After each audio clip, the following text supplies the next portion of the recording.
Last class में क्या define किया था कि अगर हमारे पास दो वेक्टर्स हैं, एक वेक्टर हमारा क्या है ए और दूसरा वेक्टर हमारा क्या है, अगर हमारे पास एक वेक्टर ए है दूसरा वेक्टर वहां पे क्या है बी है।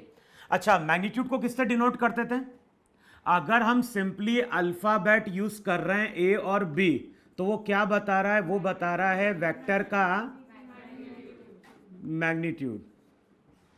तो वहां पे हमने क्या डिफाइन किया था कि अगर हमारे पास दो वेक्टर्स हैं और दो वेक्टर्स को वहां पे हमें क्या करना है, ऐड करना है, तो हम करते क्या थे? दोनों वेक्टर्स को हम स्केल पे ड्रॉ करते थे। किस तरह से ड्रॉ करना था कि फर्स्ट वेक्टर का हेड किससे कोइंसाइड करना चाहिए? सेकेंड वेक्टर के टेल से। अगर ऐसा होगा तो क्या होगा? अगर ऐसा होगा तो जब भी हम फर्स्ट वेक्टर का टेल और सेकेंड वेक्टर के हेड को ज्वाइन करेंगे तो हमें रिजल्टेंट वेक्टर वहां पे क्या मिल रहा होगा? सी मिल रहा होगा। और जो भी वेक्टर सी था उसका मतलब वहां पे ए प्लस बी था कि नहीं था वहां पे? अच्छा, फिर वहां पे ये भी डिस्कस किया था कि जितने भी वेक्टर्स हैं सभी वेक्टर हमने स्केल पे ड्रॉ किए नहीं ड्रॉ किए?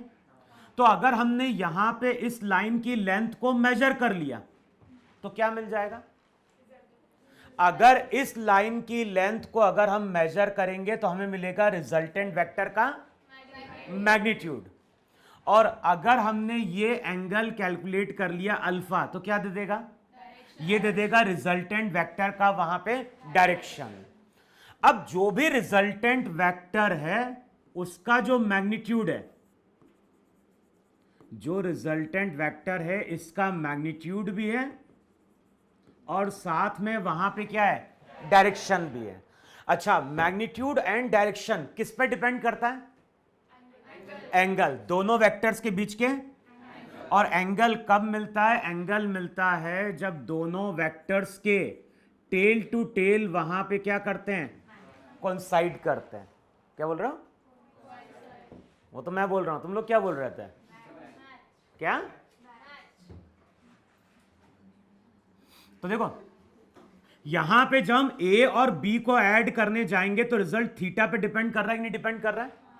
अगर थीटा को हम वहां पे डिक्रीज कर दें तो क्या होगा? मैग्नीट्यूड वहां पे क्या होगा? बढ़ जाएगा।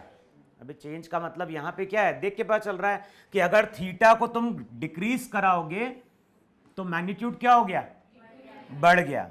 और अगर थीटा को इंक्रीज कराओगे तो फिर उस केस में जो मैग्नीट्यूड रहेगा, मैग्नीट्यूड वहां पे क्या होगा? डिक्रीज कर जाएगा। तो वहां पे हम लोगों ने ये बोला था कि जिन दो वेक्टर्स को ऐड करना है उन दोनों वेक्टर्स को पहले हमें किस पे ड्रॉ करना है? स्केल पे। लेकिन हम वेक्टर को ऐड तभी कर पाएंगे जब हमें उन दोनों के बीच का क्या मालूम होना चाहिए? एंगल मालूम होना चाहिए। ये था कि नहीं था? अब मैं अगर यहां पे बोलता हूं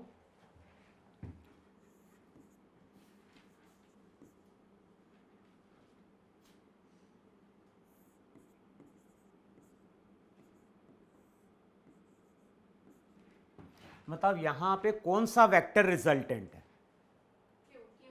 अगर हम यहां पे ट्राइंगल लॉ यूज करें तो कौन सा वेक्टर रिजल्टेंट होगा? बताओ। ये फर्स्ट वेक्टर का टेल है और फर्स्ट वेक्टर का हेड किससे कोइंसाइड कर रहा है? सेकंड वेक्टर के टेल से। तो जब हम फर्स्ट का टेल और सेकंड के हेड को ज्वाइन करेंगे तो वहां पे क्या मिलेगा? तो हम ऐसा बोलेंगे, नहीं बोलेंगे Q किसके बराबर होगा? Q बराबर होगा P प्लस R के।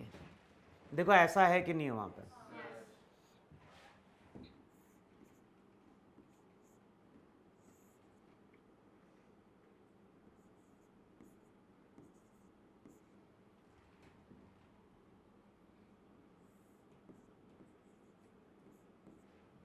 अब बताओ कौन सा वेक्टर यहां पे रिजल्टेंट है? तो यहां पे देखो R वेक्टर रिजल्टेंट है कि नहीं है? क्योंकि P का हेड किससे कोइंसाइड कर रहा है? Q के टेल से। तो यहां पे तुम यही बोलोगे, नहीं बोलोगे R वेक्टर अगर रिजल्टेंट है तो R किसके बराबर होगा? R यहां पे होगा P प्लस Q के। देखो यही ट्राइंगल लॉ था कि नहीं था? लेकिन ट्राइंगल लॉ की लिमिटेशन क्या थी? पे एंगल की नहीं, ट्रायंगल लॉ की लिमिटेशन थी कि जब भी हम रिजल्टेंट कैलकुलेट करना जाएंगे तो हमें सभी वेक्टर्स को पहले किस पे ड्रॉ करना पड़ेगा, ग्राफ पे ड्रॉ करना पड़ेगा, और रिजल्टेंट के लिए हमें टेल और हेड को वहां पे ज्वाइन करना पड़ेगा। फिर इस लाइन की लेंथ को हम क्या करेंगे, तो जो लाइन की लेंथ रहेगी वो हमें क्या दे देगी, रिजल्टेंट वेक्टर का डायरेक्शन, रिजल्टेंट वेक्टर का मैग्नीट्यूड, और डायरेक्शन फाइंड आउट करने के लिए वहां पे हम क्या करेंगे, प्रोटेक्टर यूज करेंगे। तो ये स्टेटमेंट हम जरूर यूज करते हैं कि यहां पे Q का मतलब हो जाएगा P प्लस आर, यहां पे R का मतलब क्या हो गया, P प्लस Q। लेकिन कभी भी हम ट्राइंगल लॉ को न्यूमेरिकल सॉल्व करने में यूज नहीं करते हैं, क्योंकि वहां पे हमें किसकी जरूरत पड़ रही है, ग्राफ पेपर की।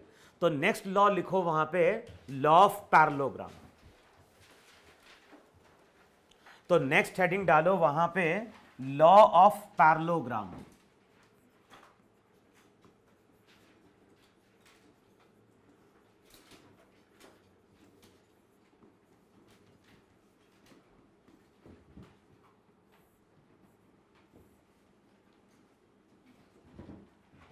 तो नेक्स्ट हेडिंग डालो वहां पे, लॉ ऑफ पैरेललोग्राम, और सबसे पहला पॉइंट लिखो वहां पे लॉ ऑफ पैरेललोग्राम पे, it is used. Law of parallelogram में सबसे पहला पॉइंट लिखो वहां पे, it is used for the addition of, it is used for the addition of two vectors. जब भी हम लॉ ऑफ पैरेललोग्राम की बात करेंगे तो इसके थ्रू हम कितने वेक्टर्स को ऐड कर रहे हैं, इसके थ्रू हम टू वेक्टर्स को वहां पे क्या करेंगे, ऐड करेंगे। अगर दो से ज्यादा होंगे तब फिर यह लॉ एप्लीकेबल नहीं होगा। अब मान लो हमारे पास दो वेक्टर हैं, हमारे पास दो वेक्टर हैं, एक वेक्टर है ए, दूसरा वेक्टर है बी, और दोनों के बीच का एंगल कितना है, थीटा। तो हमारे पास एक वेक्टर ए है, दूसरा वेक्टर बी है, दोनों के बीच का एंगल कितना है, थीटा है। अच्छा, जब हम सिंपली ए और बी लिखते हैं तो वो क्या बताता है, वो बताता है उन दोनों वेक्टर का मैग्नीट्यूड। अच्छा, मैग्नीट्यूड को कई बार हम ऐसे भी डिनोट कर सकते हैं कि जो वेक्टर क्वांटिटी थी उसके आगे मॉड लगा दो। अगर वेक्टर क्वांटिटी है उसके आगे हमने मॉड लगा दिया तो वो भी क्या बताता है, वो भी बताता है वेक्टर का मैग्नीट्यूड। तो इन दोनों तरीके से हम वेक्टर का मैग्नीट्यूड क्या कर सकते हैं, रिप्रेजेंट कर सकते हैं। अब ये लॉ क्या बोलता है, ये लॉ बोलता है जिन दो वेक्टर्स को हमें ऐड करना है, जिन दो वेक्टर्स को हमें ऐड करना है, उन दोनों वेक्टर को कंसीडर करो two sides of a parallelogram. तो सबसे पहले हम क्या कर रहे हैं, पैरेललोग्राम ड्रॉ कर रहे हैं, और पैरेललोग्राम ड्रॉ करोगे तो एक ये साइड था, यही दो साइड्स होते ही नहीं होते पैरेललोग्राम के, और फिर इसके साथ वाला साइड जो रहेगा वो पैरेलल होगा कि नहीं होगा यहां पे, और ये भी इसके वहां पे क्या होगा। अब ये लॉ क्या बोल रहा है, जिन दो वेक्टर को ऐड करना है उनको कंसीडर करो two sides of a parallelogram. तो इस तरह से हमने बोला कि ये वेक्टर ए है, ये वेक्टर बी है। तो जो दो वेक्टर्स हैं उनको हमने two sides of a parallelogram consider किया कि नहीं कंसीडर किया। अब बताओ एंगल कौन सा होगा, दोनों के टेल टू टेल मीट कर रहे हैं तो यही एंगल थीटा है कि नहीं। तो एक वेक्टर ए है, दूसरा वेक्टर बी है, इन दोनों के बीच का एंगल थीटा है, और ज्योमेट्री हमने किसकी फॉर्म कर दी वहां पे, पैरेललोग्राम की। अच्छा, डायग्राम कभी ऐसा भी बन सकता है कि नहीं बन सकता है कि एक वेक्टर ए ऐसा है, दूसरा वेक्टर, अब पैरेललोग्राम की ज्योमेट्री अगर बनानी होगी तो एक साइड ऐसा होगा और एक साइड ऐसा होगा। तो सबसे पहले हम दो वेक्टर्स को ड्रॉ करेंगे एंगल के साथ, और उन दो वेक्टर्स को हम कंसीडर कर लेंगे two sides of a parallelogram. अच्छा, ये भी हमने वहां पे लास्ट क्लास में डिस्कस किया था कि अगर कोई वेक्टर इस तरह से है ए, और बताओ इस वेक्टर को अगर हमने इस तरह से मूव कराया तो क्या चीज में फर्क आया? ना तो मैग्नीट्यूड में फर्क आया, ना ही क्या फर्क आया। तो ये अभी भी वेक्टर ए ही कहलाएगा कि नहीं कहलाएगा? लेकिन अगर इसी वेक्टर ए को अगर हम ऐसा क्या कर दें, रोटेट कर दें, तो अब क्या चीज चेंज हो गई? डायरेक्शन अगर चेंज हो गया तो वो वेक्टर सेम रहेगा क्या? तो ये तुम्हारा वहां पे क्या होगा, कोई दूसरा वेक्टर बी, सी या डी बन जाएगा वहां पे। तो वहां पे हमने ये देखा था कि अगर किसी वेक्टर को हम पैरेलली मूव करा रहे हैं तो कुछ फर्क पड़ता है क्या? तो अब बताओ, ये जो साइड है और ये जो साइड है, ये दोनों साइड पैरेलल है कि नहीं पैरेलल है? दोनों का मैग्नीट्यूड सेम है। अच्छा, दोनों का डायरेक्शन भी सेम है कि नहीं सेम है? तो हम ऐसा कर सकते हैं कि नहीं कर सकते हैं कि ये जो वेक्टर बी है इसको उठा के हमने यहां पे लाके प्लेस किया। बोलो, अब ऐसा कर सकते हो नहीं कर सकते? तो हमने क्या किया, वेक्टर बी को यहां से उठा के यहां पे लाके क्या कर दिया, प्लेस कर दिया। और ये एंगल कितना बनेगा अभी देखोगे तो? अब इसको यहां पे डिफाइन करो, पी क्यू आर एस। अच्छा, अब देखो हो क्या रहा है, जब वेक्टर बी को हम यहां से उठा के यहां पे लाके प्लेस करेंगे तो बताओ अब क्या हो रहा है? बताओ, एक वेक्टर का जो हेड है वो दूसरे वेक्टर के टेल से कोइंसाइड कर गया कि नहीं कोइंसाइड कर गया? तो अब बताओ, हम यहां पे ट्राइंगल लॉ को अप्लाई कर सकते हैं नहीं अप्लाई कर सकते हैं? तो अब ट्राइंगल लॉ अप्लाई करोगे तो रिजल्टेंट कौन सा होगा? रिजल्टेंट यही होगा कि नहीं होगा वहां पे? तो अब बताओ, यहां पे अगर वेक्टर ए ये है, वेक्टर बी ये है, तो जब मैं ए के टेल से बी के हेड को ज्वाइन करूंगा तो बताओ यही रिजल्टेंट वेक्टर होगा कि नहीं होगा? इसको बोलो रिजल्टेंट वेक्टर वहां पे सी। देखो, ऐसा बोलोगे कि नहीं बोलोगे यहां पे? तो हम ऐसा बोल सकते नहीं बोल सकते हैं लॉ ऑफ पैरेललोग्राम में कि जिन दो वेक्टर्स को हमें ऐड करना है, अगर उन दो वेक्टर को हम कंसीडर कर रहे हैं two sides of a parallelogram, तो जो भी इस पैरेललोग्राम का डायगोनल होगा वो क्या दे देगा? वो हमें दे देगा वहां पे रिजल्टेंट वेक्टर सी। इतना क्लियर हुआ? अब अगले स्टेप में हमने क्या किया, जो पीएस वेक्टर था उसकी लाइन को यहां पे हमने एक्सटेंड किया, और जो आर है, आर से हमने इस पे परपेंडिकुलर ड्रॉ कर दिया। तो हमने क्या किया, पीएस लाइन को एक्सटेंड किया, आर से वहां पे परपेंडिकुलर ड्रॉ किया, और इस पॉइंट को हमने बोल दिया वहां पे टी। अब ये बताओ, वहां पे राइट एंगल ट्राइंगल कितने बन रहे हैं? बोलो, एक ये आर एस टी एक राइट एंगल ट्राइंगल है कि नहीं? और राइट एंगल ट्राइंगल में हम लोग क्या बोलते थे, जो थीटा का ऑपोजिट साइड होता है वो परपेंडिकुलर होता है कि नहीं होता है? और ये साइड हाइपोटेनियस, और ये क्या हो गया, बेस। तो बताओ, अगर हम एस आर टी, अगर एस आर टी एक राइट एंगल ट्राइंगल है, तो बताओ यहां पे साइन थीटा की वैल्यू क्या होगी? साइन थीटा हो जाएगा R T upon R S, ये हो जाएगा आर टी। बताओ आर एस का मतलब क्या है? नहीं, आर एस वेक्टर बी है, लेकिन इस लाइन की जो लेंथ रहेगी वो वेक्टर बी का मैग्नीट्यूड होगी कि नहीं होगी? तो यहां पे जो आर एस लाइन है उसकी जगह लिख दो बी, तो आर टी कितना हो जाएगा? आर टी हो जाएगा वहां पे बी साइन थीटा। देखो है कि नहीं? अच्छा बताओ, इसी राइट एंगल ट्राइंगल में अगर तुम कॉस थीटा चेक करोगे तो कॉस थीटा क्या देगा? कॉस थीटा देगा बेस अपॉन आर एस या एस आर, जो भी बोलोगे। अब बताओ एस आर की वैल्यू कितनी है? इस लाइन की लेंथ कितनी? बी। तो जो भी एस टी रहेगा, एस टी की वैल्यू वहां पे बी कॉस थीटा हो जाएगी कि नहीं हो जाएगी वहां पे? अच्छा, एक राइट एंगल ट्राइंगल अगर आर एस टी है तो एक और right angle triangle P R T भी है कि नहीं है वहां पे?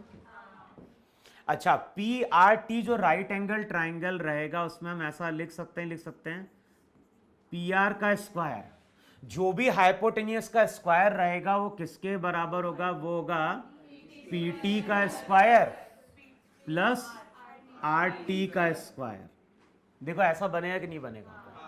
अब अगले स्टेप में तुम क्या लिखोगे? अगले स्टेप में लिखोगे पी आर इक्वल्स टू क्या होगा? Under root. अरे हुआ ही नहीं होगा। अब पीटी का मतलब क्या हो गया? पीटी का मतलब हो जाएगा P S plus S T का होल स्क्वायर प्लस यहां पे हो गया आर टी का होल स्क्वायर। अब हो जाएगा पी आर। अब बताओ पी एस का मतलब क्या है? इस लाइन की जो लेंथ रहेगी वो वेक्टर ए का मैग्नीट्यूड है कि नहीं है? तो पी एस को हम क्या लिख सकते हैं? पी एस को हम लिख सकते हैं ए। एस टी की वैल्यू कितनी है? B cos theta. अच्छा, आर टी की जगह क्या पुट करोगे? बी साइन थीटा, है इतना?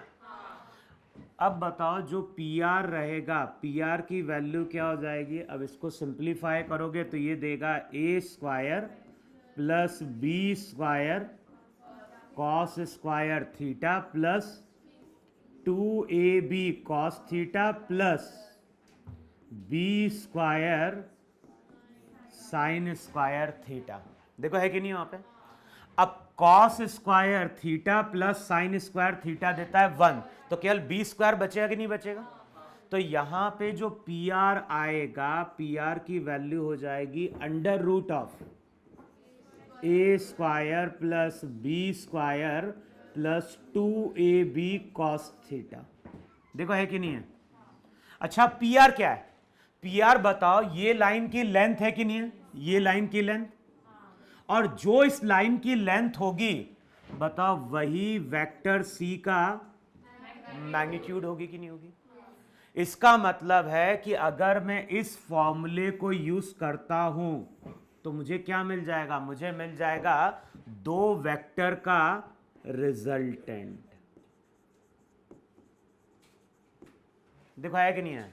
तो अगर हमें दो वेक्टर का रिजल्टेंट फाइंड आउट करना है तो हमें अब क्या चाहिए? हमें कोई ग्राफ पेपर की जरूरत है क्या?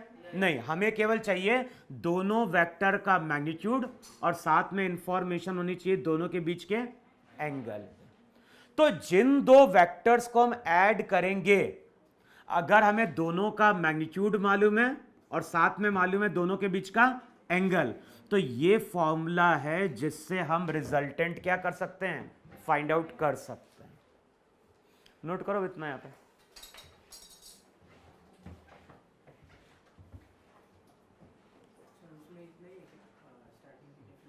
किसमें डेफिनेशन कौन लिखवाई हो? डेफिनेशन है। अबे पॉइंट्स बोले थे मैंने। पॉइंट्स में क्या बोला था कि जो लॉ ऑफ पैरेललोग्राम है इसके थ्रू हम केवल दो वेक्टर्स को ऐड कर सकते हैं। तो ये इंफॉर्मेशन है या डेफिनेशन है? तो फिर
लिखा?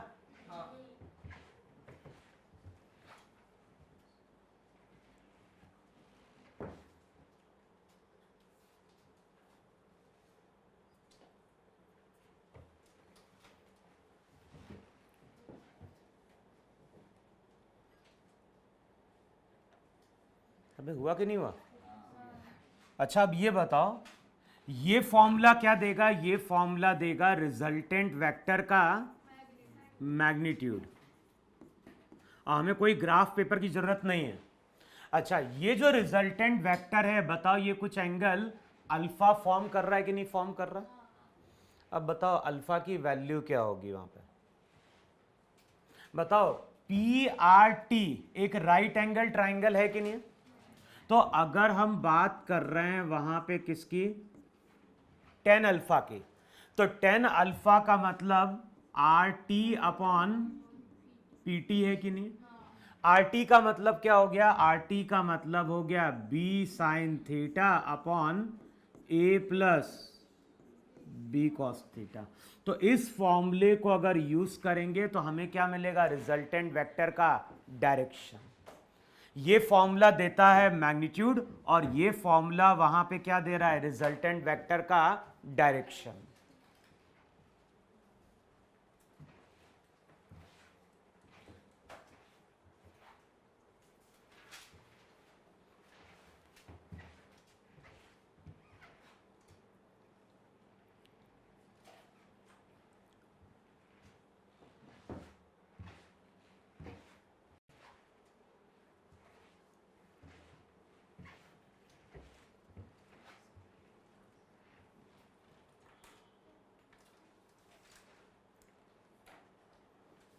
लिख लिया इतना?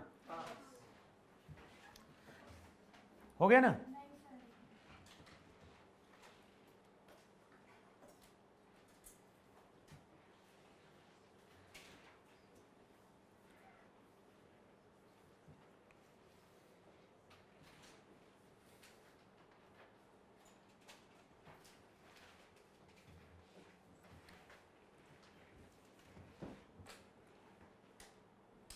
हुआ? अब देखो हमें रिजल्ट क्या मिल गया वहां पे? फाइनली रिजल्ट मिल गया कि सी की वैल्यू क्या होती है? अगर सी दो वेक्टर का रिजल्टेंट है तो फॉर्मूला हमारा बना A square plus B square 2ab cos theta. हमने यहां से क्या बोला? अगर हमें रिजल्टेंट कैलकुलेट करना है, अगर हमारे पास एक वेक्टर ए है, दूसरा वेक्टर बी है और इनके बीच का एंगल क्या है? थीटा है, तो इन दोनों वेक्टर्स को अगर ऐड करना है तो हमें क्या चाहिए? दोनों वेक्टर का मैग्नीट्यूड चाहिए और साथ में क्या चाहिए? उनके बीच का एंगल। अगर इतनी इंफॉर्मेशन दी होगी तो हम रिजल्टेंट वेक्टर का मैग्नीट्यूड क्या कर लेंगे? कैलकुलेट कर लेंगे। अच्छा, लास्ट क्लास में डिस्कस किया था, किसी भी वेक्टर का जो एंगल रहता है वो कहां से कहां वेरी करता है? वो वेरी करता है 0 से लेके 180 तक, कुछ भी पॉसिबल है। अब पहला केस देखो वहां पे, मान लो जिन दो वेक्टर्स को ऐड करना है उनके बीच का एंगल 0। अब थीटा अगर 0 होगा तो कॉस 0 क्या हो गया? 1। तो जो भी सी रहेगा, सी की वैल्यू हो जाएगी A square plus B square plus 2ab cos theta क्या हो गया? अब बताओ ये किसका होल स्क्वायर है? तो ये हो जाएगा under root of A plus B का होल स्क्वायर। अब अंडर रूट हटाओगे तो सी की वैल्यू क्या निकल के आएगी?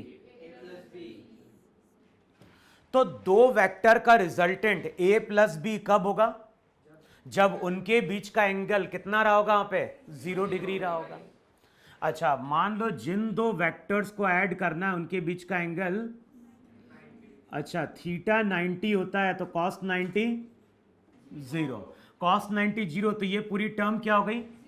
तो यहां पे सी की वैल्यू क्या आएगी? सी की वैल्यू आएगी under root A square plus B square. अब थीटा की वैल्यू तो कुछ भी हो सकती है। मान लो थीटा हमारा कितना है? 180, और ट्रिग्नोमेट्री में कॉस 180 की वैल्यू होती है -1। अब cos 180 अगर -1 है तो c की वैल्यू क्या होगी, under root of a square plus b square plus 2ab cos theta कितना, तो c की वैल्यू क्या हो गई, c की वैल्यू हो जाएगी under root a square plus b square minus क्या हो गया 2ab। देखो है कि नहीं। अब बताओ ये जो वैल्यू रहेगी ये वैल्यू क्या निकल के आ जाएगी, ये हो जाएगा या तो a माइनस बी का होल स्क्वायर या फिर b माइनस ए का होल स्क्वायर। बताओ दोनों का होल स्क्वायर यही देगा कि नहीं देगा, A square plus B square minus 2ab। तो अब अगर तुम यहां पे रिजल्टेंट वेक्टर कैलकुलेट करोगे तो या तो आएगा a माइनस बी या फिर, अब दोनों रिजल्ट को हम कंबाइंड करेंगे, ये मैग्नीट्यूड है और मैग्नीट्यूड हमेशा क्या होना चाहिए, पॉजिटिव होना चाहिए। तो हम c को लिख देते हैं मॉड ऑफ, तो अगर दो वेक्टर्स के बीच में एंगल 180 डिग्री है तो रिजल्टेंट क्या होगा, a माइनस बी। यानी हमें केवल कौन सी वैल्यू कंसिडर करनी है, हमें वहां पे कंसिडर करनी है पॉजिटिव वैल्यू। अब ये रिजल्ट्स क्या बताते हैं, ये रिजल्ट बताते हैं कि जब भी हम दो वेक्टर्स को ऐड करेंगे तो एंगल कहां से कहां है, 0 से 180। तो 0 होगा तो रिजल्टेंट a प्लस बी होगा कि नहीं होगा, और 180 होगा तो या तो a माइनस बी या फिर क्या हो गया b माइनस a। इसका मतलब है कि जब भी दो वेक्टर्स को ऐड करेंगे उनकी वैल्यू a प्लस बी से लेके कहां तक वेरी करेगी, a माइनस बी तक। और याद होगा लास्ट क्लास में हमने इस तरह का एक डायग्राम ड्रॉ किया था कि ग्राउंड पे एक ब्लॉक रखा था, ब्लॉक पे हमने एक फोर्स अप्लाई किया था 3 न्यूटन का, दूसरा फोर्स अप्लाई किया था 4 न्यूटन का, और वहां पे हमने पूछा था कि ब्लॉक पे टोटल फोर्स कितना लग रहा है। टोटल का मतलब है कि दोनों वेक्टर्स को हमें क्या करना है, ऐड करना है। बताओ एंगल के बारे में कुछ इंफॉर्मेशन दी है क्या, नहीं, ऐसा नहीं बोल रहा है कि एंगल 30 डिग्री है 45 डिग्री है कुछ है। तो अगर एंगल के बारे में इंफॉर्मेशन नहीं है तो हम पूरे केस कंसिडर करेंगे 0 से लेके 180 तक। अब 0 होगा तो रिजल्टेंट क्या होगा, 3 प्लस 4 कितना 7 न्यूटन, 2। 180 होगा तो बड़े में से छोटी वैल्यू सब्ट्रैक्ट कर दो, तो यहां पे जब हम 3 और 4 को ऐड करेंगे तो आंसर जो रहेगा वो 1 न्यूटन से लेके 7 न्यूटन तक कुछ भी पॉसिबल है। क्लियर, इसलिए हमने बोला था कि 3 प्लस 4, अब उसकी वैल्यू 5 भी बन सकती है, 3 प्लस 4 वहां पे क्या दे सकता है, 6 भी दे सकता है। तो रिजल्टेंट मैक्सिमम कब होता है, दो वेक्टर का रिजल्टेंट मैक्सिमम होता है जब एंगल कितना है, 0 डिग्री, और दो वेक्टर का रिजल्टेंट मिनिमम होता है जब एंगल कितना होता है, 180 डिग्री वहां पर। तो लिखो अब इतना।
हो गया?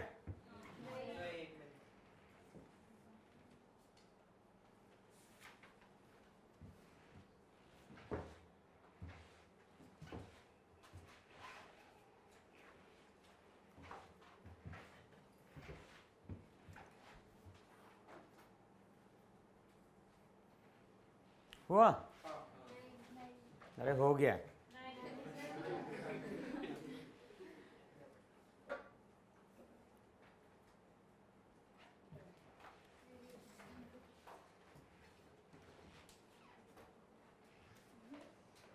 हो गया ना?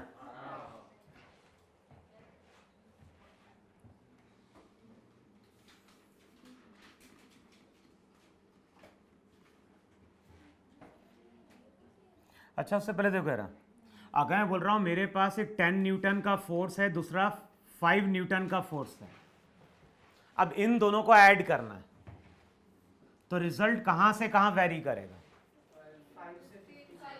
अगर 10 और 5 को हमें ऐड करना है तो जो आंसर रहेगा वो क्या होगा? 10 प्लस 5 से लेके, तो यहां पे हम बोल सकते हैं 15 न्यूटन से लेके 5 न्यूटन तक। इसका मतलब है कि यहां पे हम ऐसा बोल सकते हैं कि नहीं बोल सकते हैं 10 प्लस 5 11 दे सकता है, नहीं दे सकता? लेकिन कभी ऐसा बोल पाएंगे क्या कि 10 प्लस 5 4 दे देगा? क्योंकि जो भी आंसर रहेगा वो 15 से लेके 5 के बीच में वेरी कर रहा होगा। अच्छा, एक वेक्टर अगर 6 न्यूटन है, दूसरा वेक्टर 13 न्यूटन, अब इन दोनों को ऐड करें तो आंसर कहां से कहां वेरी करेगा? ए प्लस बी से लेके ए माइनस बी तक। तो 13 माइनस 6, तो हम बोलेंगे 7 न्यूटन से लेके 19 न्यूटन के बीच तक कोई भी वैल्यू यहां पे क्या है? पॉसिबल है। रब कर दो ना इसे।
अब इन सभी केस में कैलकुलेट क्या करना है? इन सभी केस में कैलकुलेट करना है, लिखो वहां पे, find out the resultant force, find out the resultant force acting over the block, find out the resultant force, find out the resultant force acting over the block. तो हमें क्या फाइंड आउट करना है? इन सभी केस में find out करना है resultant force.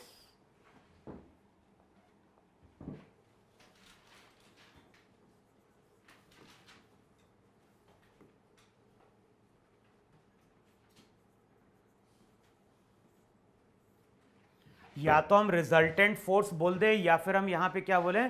Total force.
8 है।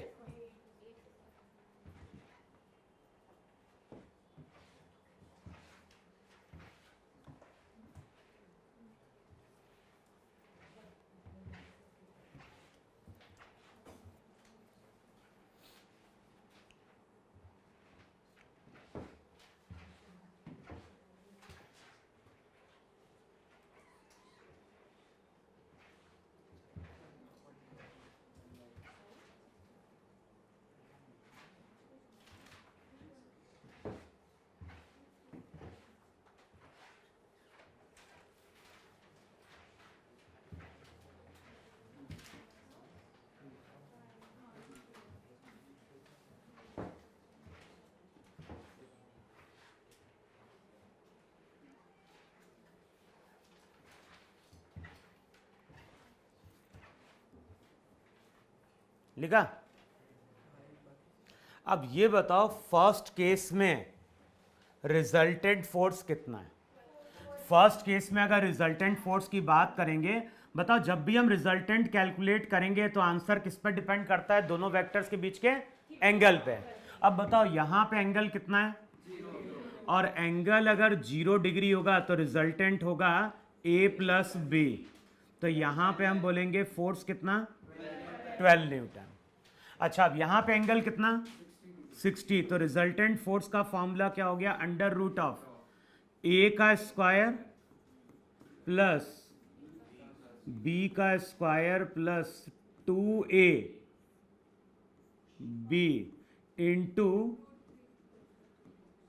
अबे cos 60 क्या होता है, 1/2, तो ये हो जाएगा कितना, 4 16 प्लस 64 प्लस 32, यही ना। अब चेक करो कितना आ गया रिजल्टेंट, कितना 112 ना। तो बताओ सेकेंड केस में ब्लॉक के ऊपर जो टोटल फोर्स लग रहा है वो कितना लग रहा है, वो लग रहा है √112 न्यूटन। अच्छा थर्ड केस में अगर कैलकुलेट करने जाओगे तो एंगल कितना, 90, और एंगल अगर 90 डिग्री होगा तो रिजल्टेंट का फॉर्मूला था under root of a square plus b square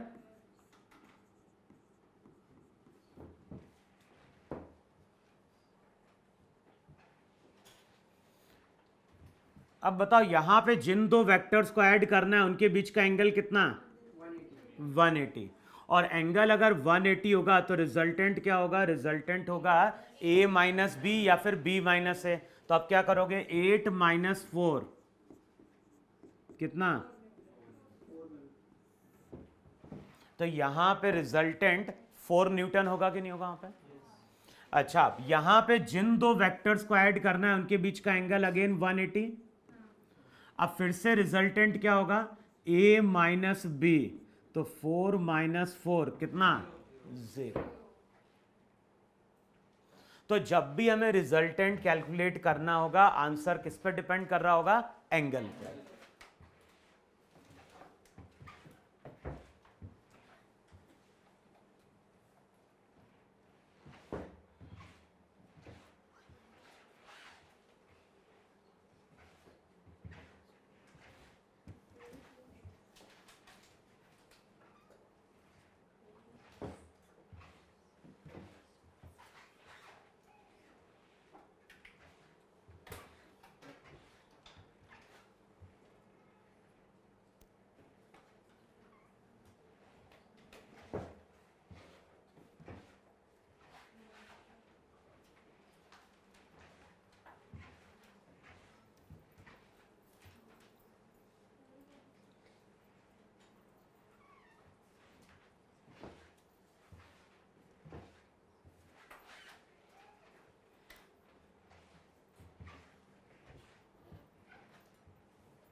हो गया, ये करूँ ना रब,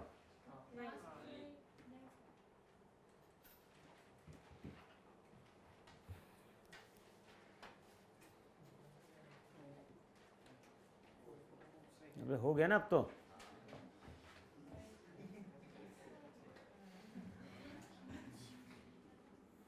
अब देखो डायग्राम ड्रॉ करो, यहां पे शो कर रहे हैं वॉल, और जो भी वॉल है वॉल के कांटेक्ट में यहां पे एक ब्लॉक है। तो हमारे पास एक ब्लॉक है, ब्लॉक किसके कांटेक्ट में? वॉल के। और ब्लॉक को हम इस तरह से प्रेस कर रहे हैं with a force of 5 Newton, या ऐसा कर दो with a force of 12 Newton. तो जो भी ब्लॉक है, ब्लॉक को हम 12 न्यूटन के फोर्स से क्या कर रहे हैं? प्रेस कर रहे हैं। यहां पे ब्लॉक का वेट है, और ब्लॉक का वेट यहां पे दिया है कितना? 5 न्यूटन। अच्छा, साथ में यही बोल रहा है कि सरफेस रफ है, तो यहां पे फ्रिक्शन गिवन है, और फ्रिक्शन की वैल्यू यहां पे 5 न्यूटन है। अच्छा, ये ब्लॉक वॉल को प्रेस कर रहा है कि नहीं प्रेस कर रहा है? और जब कोई चीज प्रेस करती है तो सरफेस वहां पे अप्लाई करती है नॉर्मल, और ये नॉर्मल किसके बराबर है? तो क्वेश्चन में ऐसा बोल रहा है वहां पे। तो डायग्राम में ब्लॉक दिया है, ब्लॉक पे लगने वाले फोर्सेस गिवन है। अब क्वेश्चन में क्या बोल रहा है कि ये जो फोर्स है एफ क्या है? फ्रिक्शन। एन क्या है? नॉर्मल। ये दोनों ही फोर्स वॉल ने अप्लाई किए। ये कौन अप्लाई कर रहा है? ये वॉल अप्लाई कर रही है क्या? नहीं, ये अप्लाई कर रही है अर्थ। और ये कौन अप्लाई कर रहा है? ये अप्लाई कर रहा है external agent.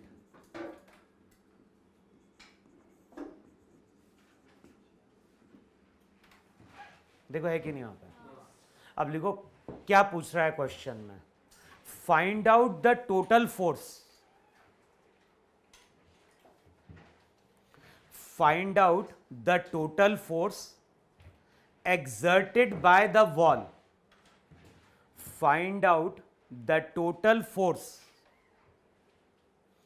find out the total force exerted by the wall on the block, find out the total force exerted by the wall on the block.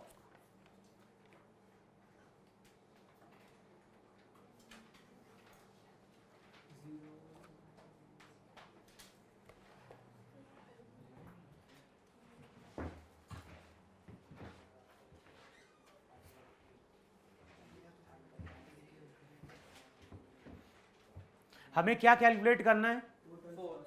Total force calculate करना है applied by the wall.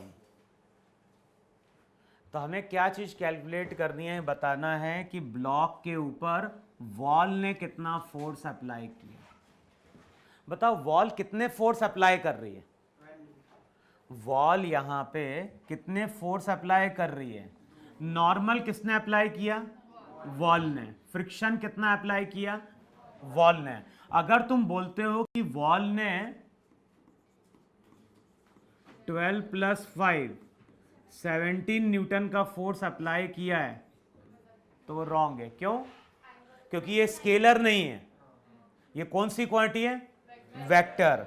अब बताओ जिन दो vectors को add करना है उसमें एक नॉर्मल है, दूसरी, बताओ उनके बीच का एंगल कितना है? तो जो वॉल ने फोर्स अप्लाई किया है वो अप्लाई किया है √n² प्लस f का स्क्वायर। अब n का कितना हो गया? 12 का 144, 5 का 25 और 169 का मतलब 13 न्यूटन। तो जो भी वॉल है, वॉल ने ब्लॉक के ऊपर 13 न्यूटन का फोर्स क्या किया है? अप्लाई किया है।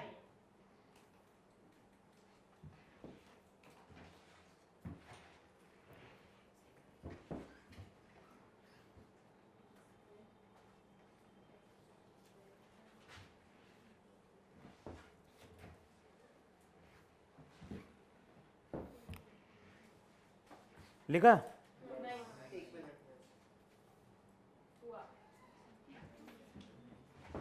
अब लिखो, एक क्वेश्चन लिखो वहां पे। क्वेश्चन में क्या बोल रहा है? A force of 6 Newton, a force of 6 Newton, a force of 6 Newton and another of 8 Newton, a force of 6 Newton and another of 8 Newton can be applied together.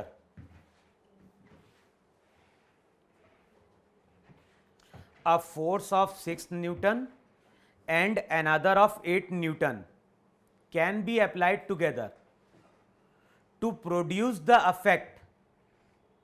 A force of 6 Newton and another of 8 Newton can be applied together to produce the effect,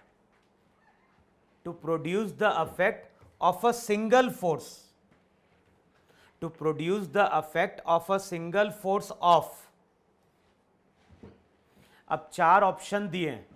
जो पहला option दिया है वो दिया है 1 Newton, जो second option दिया है वो दिया है 11 न्यूटन, थर्ड ऑप्शन दिया है 15 न्यूटन, और जो फोर्थ ऑप्शन है वो ऑप्शन दिया है 20 न्यूटन।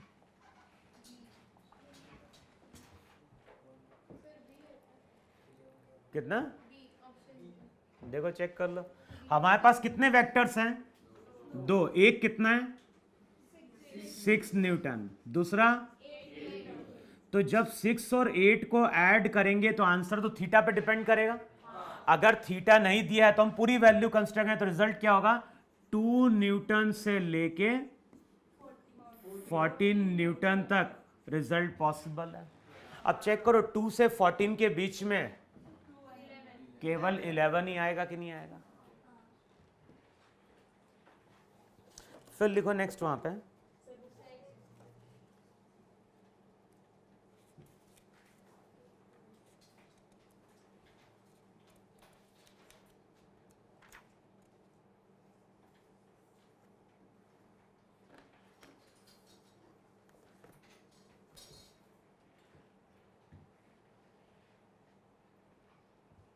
हो गया?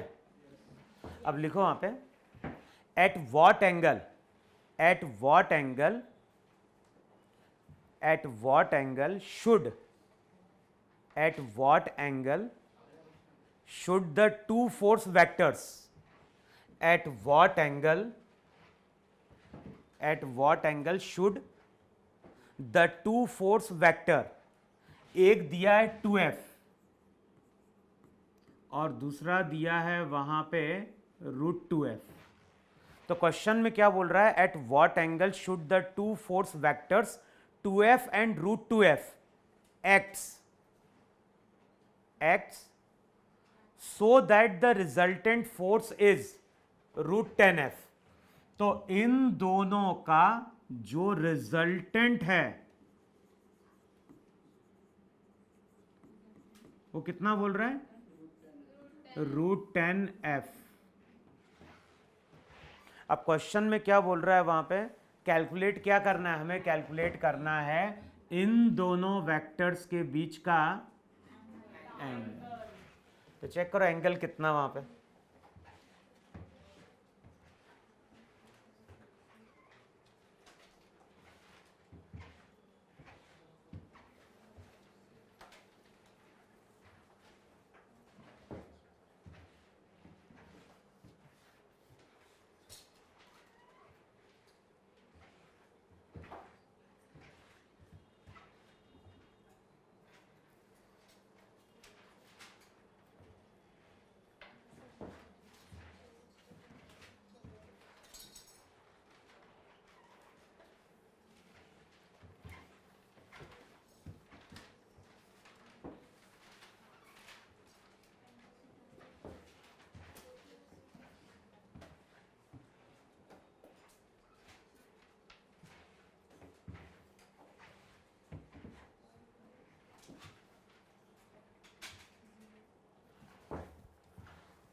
अबे रिजल्टेंट का फॉर्मूला क्या था? Under root A square plus B square plus क्या हो गया? तो बेसिकली हमें कैलकुलेट क्या करना है? हमें थीटा की वैल्यू कैलकुलेट करनी, नहीं कैलकुलेट करनी है?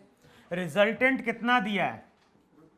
√10f अंडर रूट ए का स्क्वायर कितना हो गया? 4f स्क्वायर, √2f का बताओ, √2f का 2f स्क्वायर होगा कि नहीं होगा? प्लस यहां पे हो जाएगा 2 इंटू ए इंटू, बताओ यही है कि नहीं है वहां पे? अब दोनों साइड स्क्वायर कर दो। दोनों साइड अगर स्क्वायर करोगे तो ये हो जाएगा 10f square, 4f square plus 2f square, 6f square. ये हो जाएगा वहां पे 2 into 2 4√2 F square cos theta, F square क्या होगा? कैंसिल आउट होगा। 10 माइनस 6 कितना? 4 इक्वल्स टू 4√2 कॉस थीटा।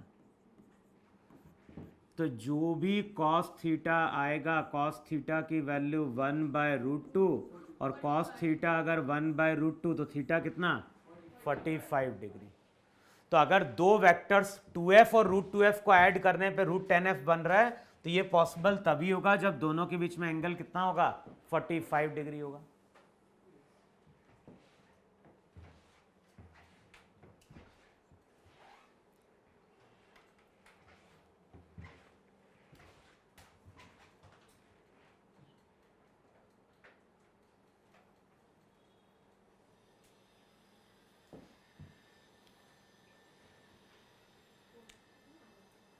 हो गया?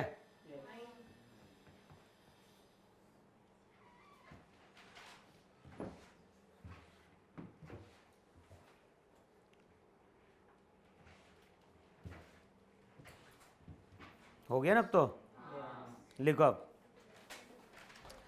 टू फोर्सेस, लिखो यहां पे, two forces while acting on a particle, two forces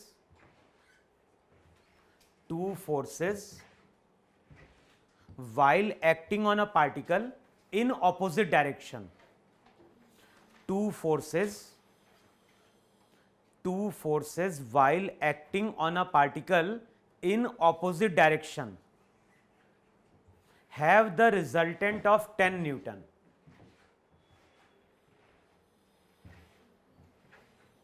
Two forces while acting on a particle in opposite direction have the resultant of 10 Newton.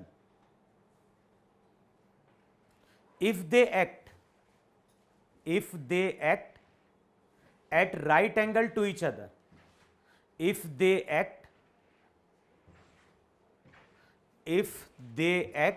at right angles to each other, the resultant is found to be 50 Newton.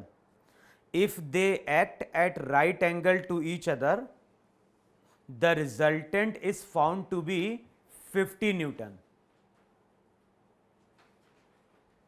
Find the two forces. The resultant is found to be 50 Newton. Find the two forces.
बताओ पहले दोनों कैसे act कर रहे हैं, opposite direction में। तो मान लो अगर एक वेक्टर F1 है और दूसरा कितना है F2, और मान लो F1 बड़ा है किससे, तो जब दोनों ऑपोजिट डायरेक्शन में होंगे तो F1 माइनस F2 होगा कि नहीं होगा। और इनका रिजल्टेंट कितना दिया है, जब ऑपोजिट डायरेक्शन में एक्ट कर रहे हैं, अबे रिजल्टेंट 10 दिया है, 50 कहां दिया है। Two forces while acting on a particle in opposite direction have the resultant of 10 Newton. तो जब ये दोनों ऑपोजिट डायरेक्शन में लग रहे हैं तो रिजल्टेंट F1 माइनस F2 इसकी वैल्यू 10 न्यूटन होगी कि नहीं होगी। फिर सेकंड केस में क्या बोल रहा है, सेकंड केस में दोनों कैसे लग रहे हैं 90 डिग्री पे। अब रिजल्टेंट का फॉर्मूला क्या बनेगा, under root F1 square plus F2 square equals to, अब क्या करना है इन दोनों इक्वेशन से, F1 और F2 क्या करना है, कैलकुलेट करना है। करो, कैसे कैलकुलेट करोगे F1 F2 की वैल्यू को,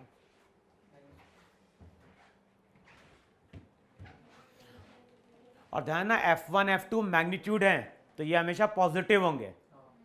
तो अब क्या करो, पहले इक्वेशन 2 को स्क्वायर करो, तो क्या बन जाएगा F1 square plus F2 square equals to होगा। अब F1 की जगह हम क्या लिख सकते हैं यहां पे, तो F1 की जगह हम लिख सकते हैं क्या 10 प्लस F2 का स्क्वायर प्लस F2 का स्क्वायर इक्वल्स टू 2500। अभी लिख सकते हैं भाई, F1 निकाल रहे हो, F2 को उधर लेके जाओ तो 10 प्लस F2 बन जाएगा। अब इसको सिंप्लीफाई करोगे तो क्या बनेगा F2 square plus 100 plus 20 F2 plus F2 square equals to 2500।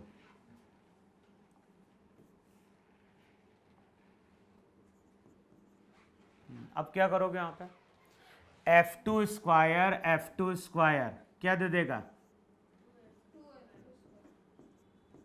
2F2 square, फिर 2F2 स्क्वायर प्लस 20F2, ये इधर जाएगा तो -2400 इक्वल्स टू 0 होगा कि नहीं होगा। अब 2 से डिवाइड कर दो, 2 से अगर डिवाइड करोगे तो इक्वेशन हो जाएगी F2 square plus 10F2 minus, देखो सही लिखा ही नहीं लिखा वहां पे, 2 से डिवाइड करो तो F2 square plus 10F2 minus 1200 equals 0। बताओ ये क्वाड्रेटिक इक्वेशन है कि नहीं है, अगर क्वाड्रेटिक इक्वेशन होगी तो रूट्स क्या होंगे, F2 equals to -10 plus minus under root B square minus 4AC, तो माइनस माइनस क्या होगा प्लस 4 इंटू 12, देखो क्वाड्रेटिक इक्वेशन यही है कि नहीं है।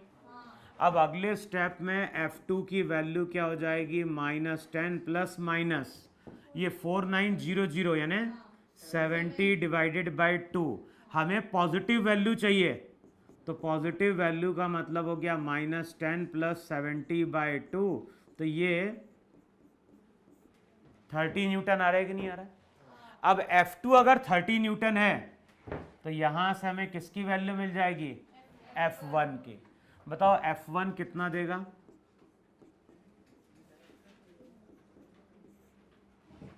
$40 होगा कि नहीं होगा। अरे पुट करोगे F2 तो F2 उधर जाके क्या होगा ऐड हो जाएगा, तो चेक करो 40 न्यूटन बन रहा है कि नहीं बन रहा है। मालूम ही नहीं क्या चल रहा है। क्या होता है वेक्टर, क्या होता है वेक्टर, हाँ, जबकि मैंने रिकॉर्डिंग भेजी थी ग्रुप में, तो फिर देखी थी, कौन देखे, है ना।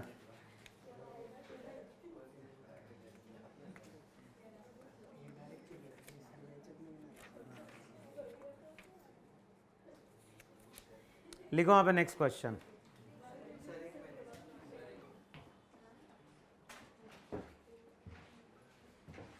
अच्छा, दूसरा तरीका a प्लस बी के होल स्क्वायर से भी निकलेगा, नहीं निकलेगा?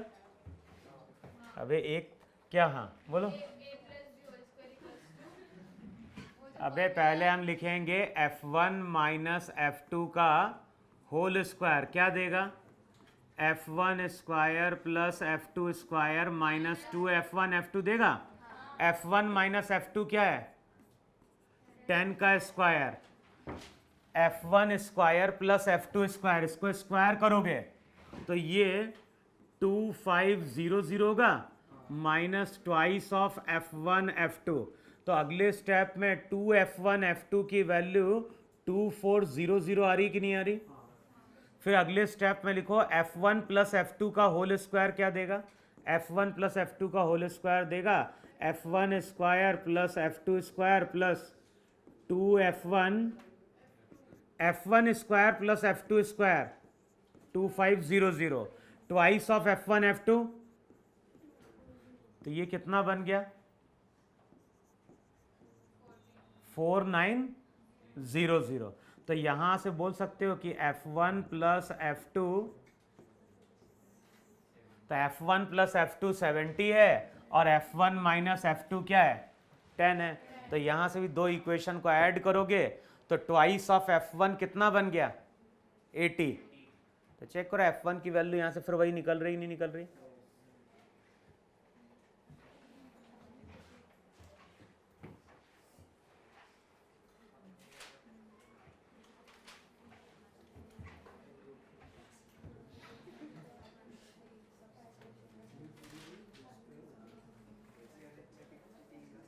लिखा?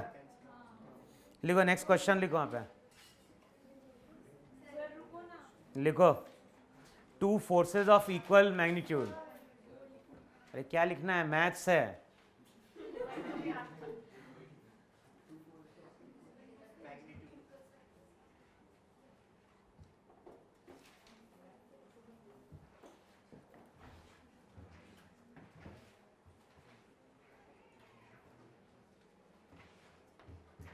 हुआ?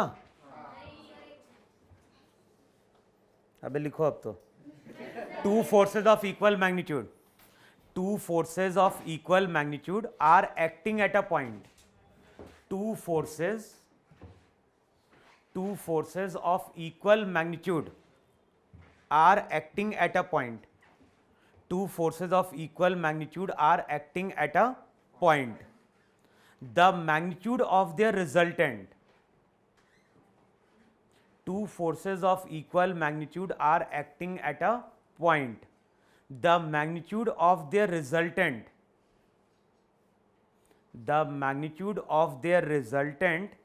is equal to, the magnitude of their resultant is equal to magnitude of either, is equal to magnitude of either.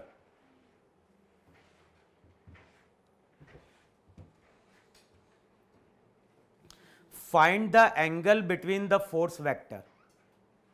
Find the angle between the force vector.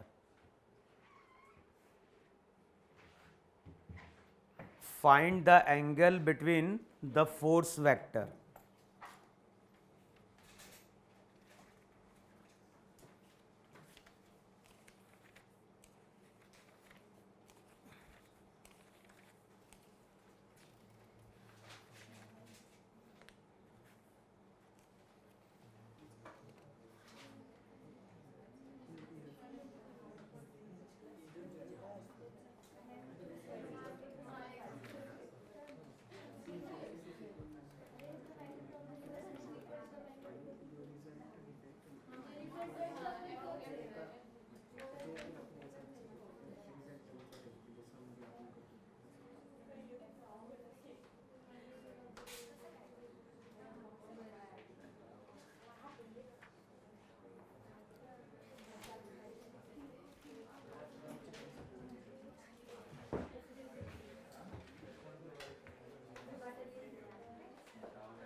बोलो कितना आ रहा है?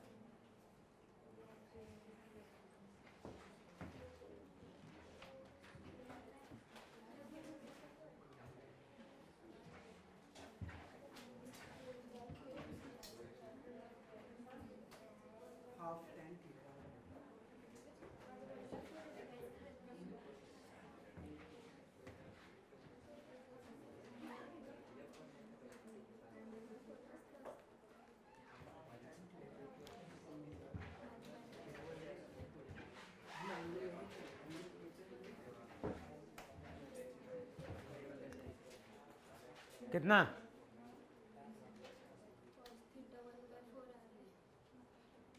अबे इंग्लिश आती, समझ में आती नहीं समझ में आती है?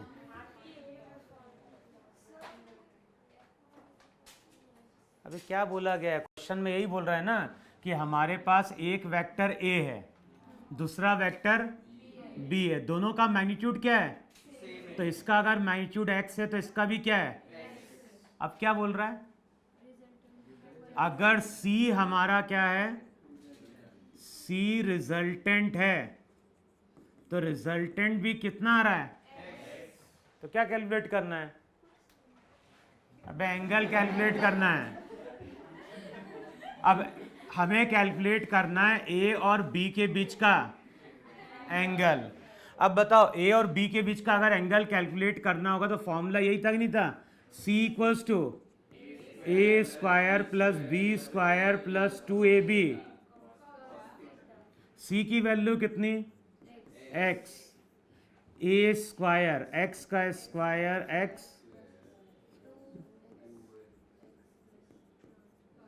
अब दोनों साइड स्क्वायर करो तो X square equals to 2x square plus 2x square cos theta. अब लेफ्ट हैंड साइड क्या देगा? एक्स स्क्वायर गया तो क्या बचा? 1 इक्वल्स टू 2 प्लस 2 इधर लेके जाओ तो 2 कॉस थीटा किसके बराबर? -1 के बराबर। कॉस थीटा कितना? और ट्रिग्नोमेट्री में क्या बोलते हैं? कॉस थीटा अगर -1/2 है तो थीटा की वैल्यू 120 डिग्री होती है। ये बहुत कॉमन वैल्यू है कि कॉस 120, ये बहुत जगह यूज होता है फिजिक्स में, कि कॉस 120 की वैल्यू -1/2 है। तो कॉस थीटा अगर -1/2 निकल के आ रहा है, इसका मतलब है कि दोनों वेक्टर्स के बीच का एंगल कितना? 120 डिग्री है।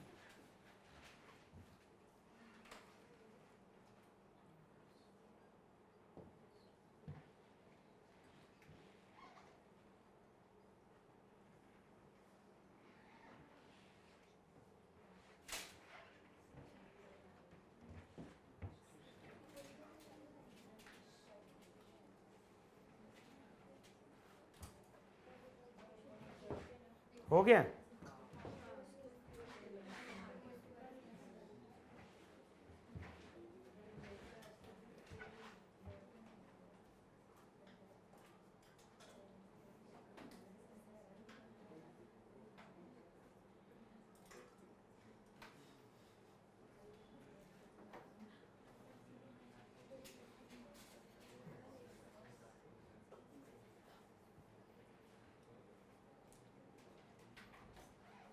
अबे हुआ कि नहीं हुआ?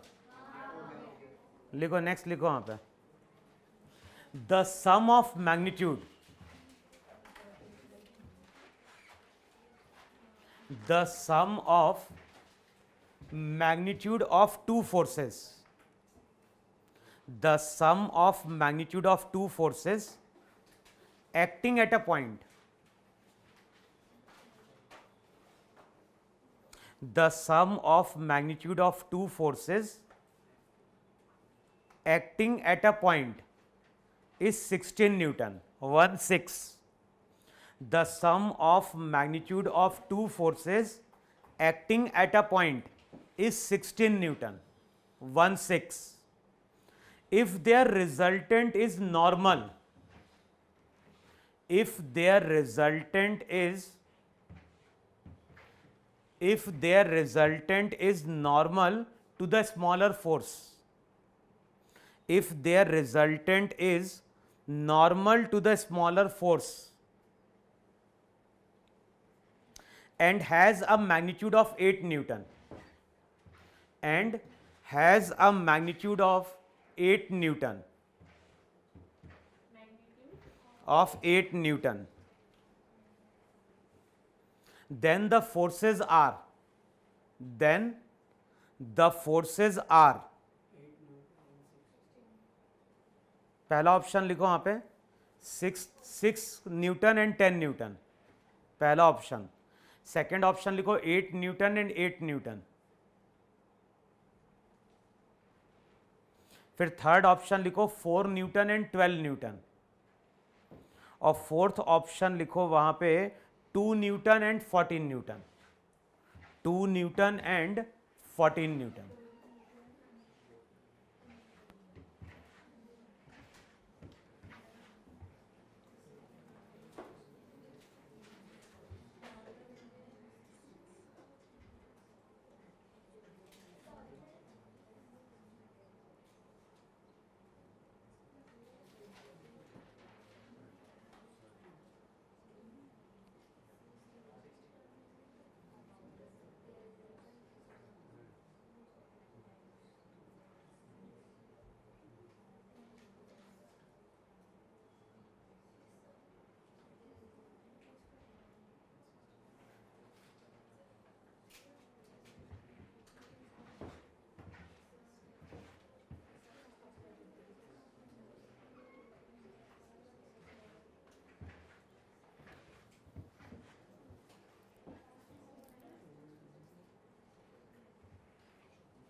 क्या बोल रहे हो?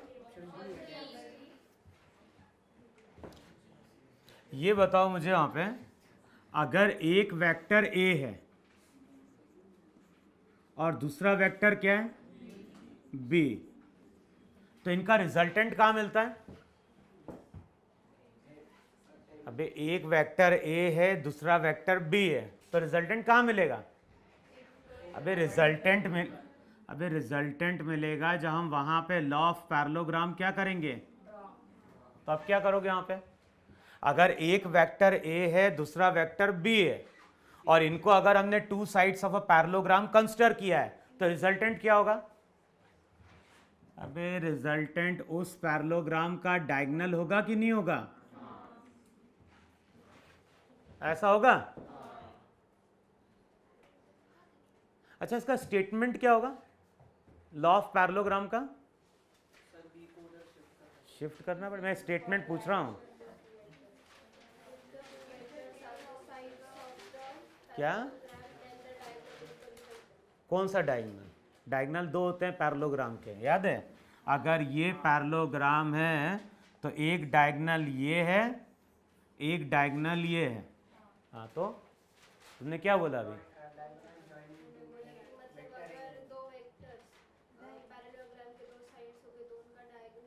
तो उनका डायगोनल कौन सा? ये भी तो डायगोनल है, ये डायगोनल लेना है.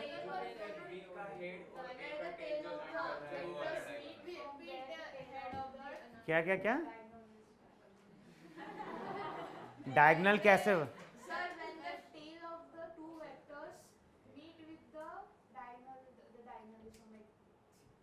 हाँ हाँ बोलो. Diagonal joining the head of vector B, second vector, and tail of first vector. Tail और उसकी बात ही नहीं करेंगे.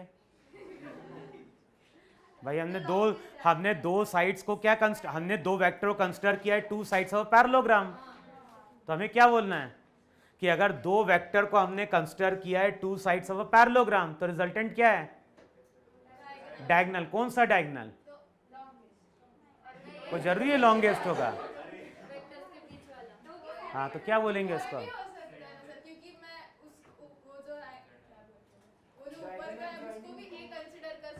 इसको दोनों डायगोनल कैसे होंगे? पैरेललोग्राम के दोनों डायगोनल नहीं ना। डायगोनल ज्वाइनिंग, हाँ,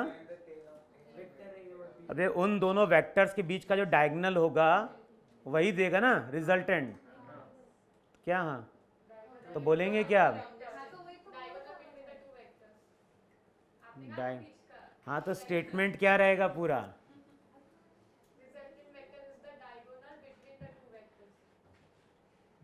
हाँ, डायगोनल किसका? पैरेललोग्राम तो आया ही नहीं। हाँ, क्या बोलेंगे स्टेटमेंट? अबे समझा तो दिया हिंदी में, और उसको इंग्लिश में तो बोलना है। और क्या बोलना है? क्या बोलेंगे अब?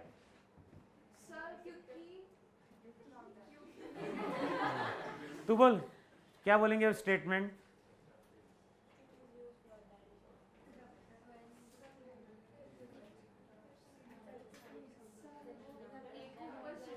अरे शिफ्ट क्या है? डेफिनेशन जब लेने आओ तो शिफ्ट की बात करोगे क्या वहां पे? अबे जिन दो वेक्टर को हमें ऐड करना है, अगर उनको हमने क्या कंसिडर किया है? Two sides of a parallelogram, तो क्या होगा? उनके बीच का जो डायगोनल होगा वो रिजल्टेंट देगा। तो अब क्या बोलेंगे उसको इंग्लिश में?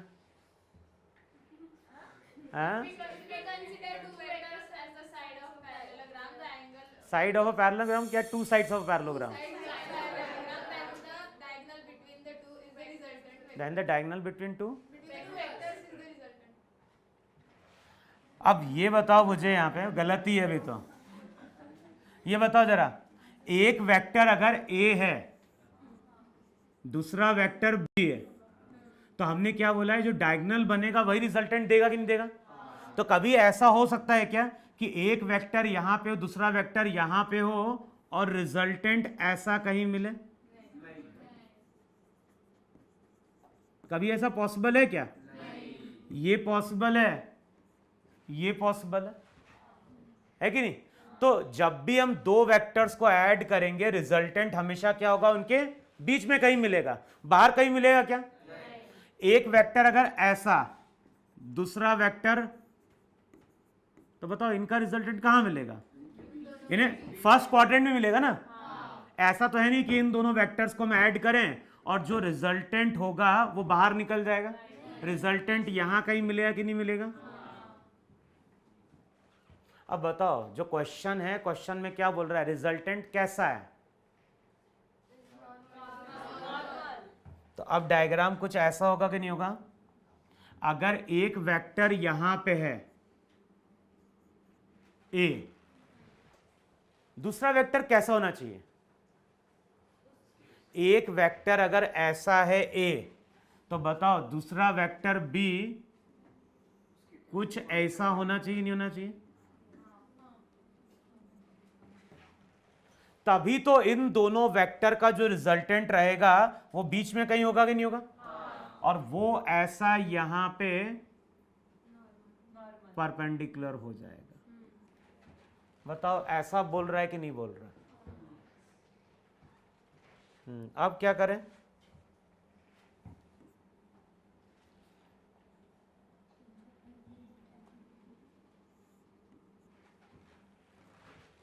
अब क्या करें भाई? कौन सा वेक्टर छोटा होगा भाई? इस डायग्राम में जो A रहेगा, A हमारी क्या होगी? स्मॉलर वैल्यू होगी वहां पे। तो A स्मॉलर वैल्यू होगी और B की वैल्यू क्या होगी? ज्यादा होगी। तो हम ऐसा बोल सकते हैं कि A स्मॉल है, बी बड़ा है। अच्छा, ए और बी क्या है? ए और बी दोनों वेक्टर के मैग्नीट्यूड है कि नहीं है? और फर्स्ट लाइन में क्या बोल रहा है? फर्स्ट लाइन में बोल रहा है सम ऑफ देयर मैग्नीट्यूड। तो इन दोनों वेक्टर का जो मैग्नीट्यूड है उसका सम कितना? ये रिजल्टेंट है क्या? अरे गधे हो, कहाँ रिजल्टेंट? पढ़े जरा लैंग्वेज, इंग्लिश पढ़ते हो? क्वेश्चन में ऐसा बोल रहा है क्या? If the resultant of two vector is 16, क्या बोल रहा है?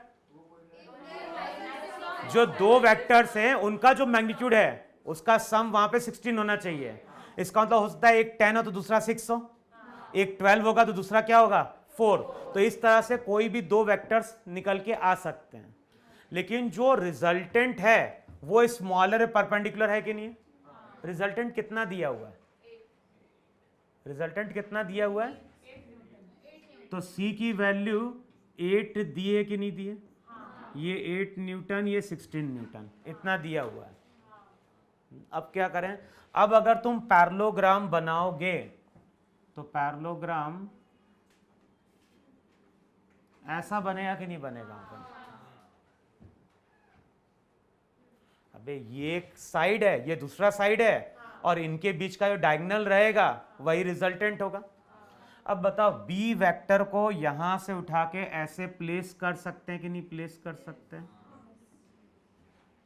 तो अगले स्टेप में डायग्राम ऐसा हो गया कि नहीं हो गया? ये हो गया ए वेक्टर, ये हो गया वहां पे बी वेक्टर, और सी हो गया रिजल्टेंट। देखो डायग्राम ऐसा बन गया कि नहीं बन गया वहां पे? अब बताओ, ये एक राइट एंगल ट्राइंगल है कि नहीं?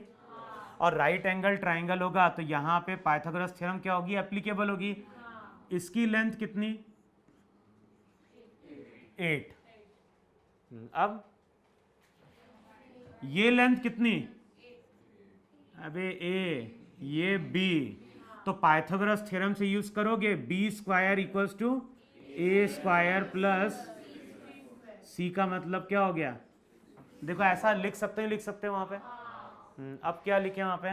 इसको उधर लेके जाओगे तो B square minus A square equals to 64। B square minus A square का मतलब हो गया B minus A into B plus A. और बताओ ए प्लस बी कितना होता है? पुट करो 16। तो b माइनस ए क्या? 16, 64 डिवाइड बाई 16 4। तो b माइनस ए 4 और a प्लस बी, अब दोनों को ऐड कर दो जरा। बताओ दोनों को ऐड करोगे तो a से क्या होगा? तो 2b इक्वल्स टू 20, b की वैल्यू, और b अगर 10 होगा तो a वहां पे क्या हो गया? 6। अब चेक करो, जो ऑप्शन दिए 4 उसमें एक ऑप्शन दिया है कि नहीं दिया है? 10 और 6।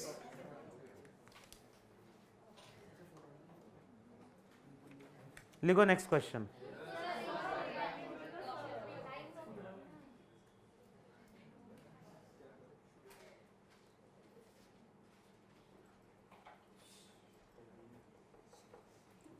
लिखो।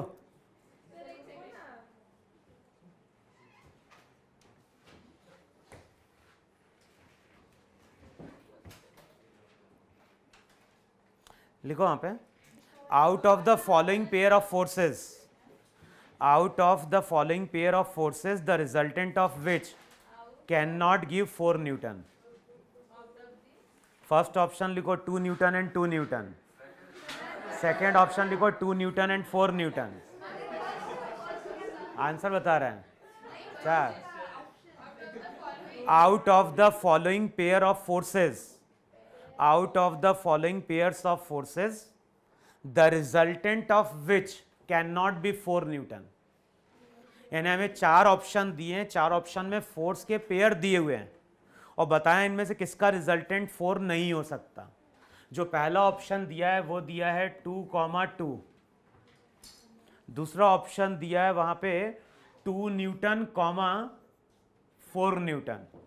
तीसरा दिया है 2 न्यूटन, 6 न्यूटन, और चौथा दिया है 2, 8। अब बताना है इनमें से किसका रिजल्टेंट 4 नहीं हो सकता।